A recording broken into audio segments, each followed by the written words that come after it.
حدثنا أبو اليمان قال أخبرنا شعيب عن الزهري قال أخبرني أبو إدريس عائذ الله بن عبد الله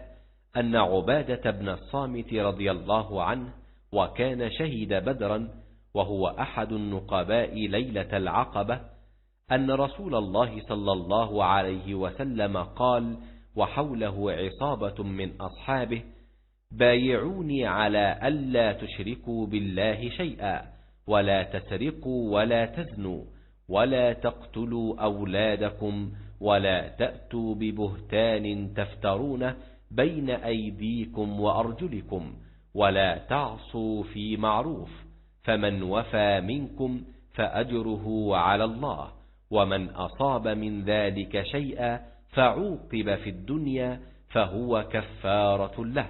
ومن أصاب من ذلك شيئا ثم ستره الله فهو إلى الله، إن شاء عفا عنه وإن شاء عاقبه. فبايعناه على ذلك.